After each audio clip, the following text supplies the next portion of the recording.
नमस्कार, मी पंजाब डक. आज आहे 21 जानेवारी 2026. मी म्हटलं होतं ना 22 तारखेपासून राज्यात थोडं ढगाळ वातावरण सुरुवात होणार आहे. 21 जानेवारी आज देखील राज्यात दुपारनंतर बऱ्याच ठिकाणी ढगाळ वातावरण राहणार आहे, म्हणून हा अंदाज लक्षात घ्यायचा. 21, 22, 23, 24 पर्यंत असंच राज्यामध्ये पूर्व विदर्भ, पश्चिम विदर्भ, दक्षिण महाराष्ट्र, उत्तर महाराष्ट्र, कोकणपट्टी, खानदेश सगळीकडे असं ढगाळ वातावरण राहणार आहे, म्हणून हा अंदाज सर्व शेतकऱ्यांनी लक्षात द्यायचा. त्याच्यानंतर राज्यामध्ये काय होणार आहे, 27, 28, 29च्या दरम्यान राज्यात थोडं पावसाचं वातावरण तयार होणार आहे, म्हणून हा अंदाज लक्षात येतं. सांगायचं झालं तर मग ते पाऊस थोडंफार उत्तर महाराष्ट्राकडे देखील ठिंब येण्याची शक्यता आहे, म्हणून हे देखील पूर्वकल्पना म्हणून अंदाज सर्व शेतकऱ्यांनी लक्षात द्यायचा. राज्यातल्या सर्व शेतकऱ्याला सांगू इच्छितो की हे ढगाळ वातावरण वेलवर्गीय पिकासाठी खूप चांगलं आहे. त्याच्यानंतर तुम्हाला एक सांगू इच्छितो की हरभऱ्याला फुलं लागण्यासाठी देखील खूप चांगलं वातावरण आहे, म्हणून हे देखील लक्षात घ्यायचं. पण ह्या वातावरणामध्ये काय होणार, ढगाळ वातावरण राहत असल्यामुळं राज्यामध्ये धुई धुकं देखील राहतं.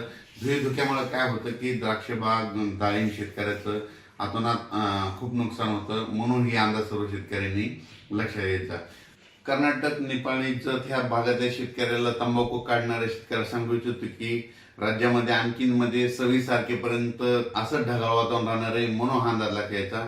पण 28, 29 दरम्यान राज्यात वातावरण थोडं खराब होणार आहे, बिघाड होणार आहे, म्हणून हे अंदाज सर्व तंबाखू काढणाऱ्या शेतकऱ्यांनी सर्व शेतकऱ्यांनी लक्षात घ्यायचा.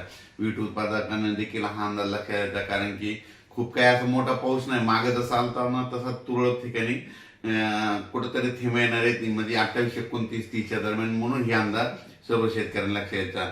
उत्तर महाराष्ट्रातल्या सर्व शेतकऱ्याला सांगू इच्छितो की 29, 30च्या दरम्यान, 28, 29, 30च्या दरम्यान तुमच्याकडं थोडं जास्त खराब वातावरण होणार आहे, ढगाळ वातावरण राहणार आहे, म्हणून उत्तर महाराष्ट्रातल्या शेतकऱ्यांनी हा अंदाज लक्षात घ्यायचा.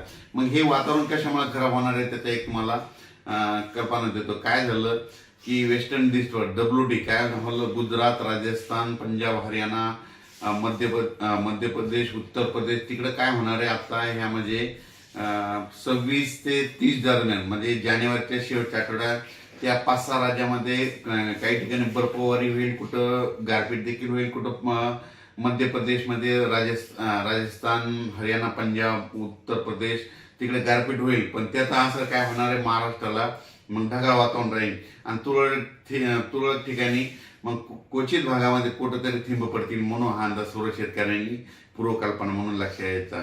म्हणजे सांगायचं झालं तर मग फक्त महाराष्ट्रामध्ये ढगाळ वातावरण तुरळक ठिकाणी 28, 29च्या दरम्यान कुठंतरी काही भागात अंशतः थिंब येण्याची शक्यता आहे, म्हणून हा अंदाज सर्व शेतकऱ्यांनी लक्षात द्यायचा. खूप काही असा सर्वदूर मोठा पाऊस नाही, फक्त मागे जशी परिस्थिती झाली होती तशीच परिस्थिती आता राहणार आहे, म्हणून हा अंदाज सर्व शेतकऱ्यांनी लक्षात घ्यावा.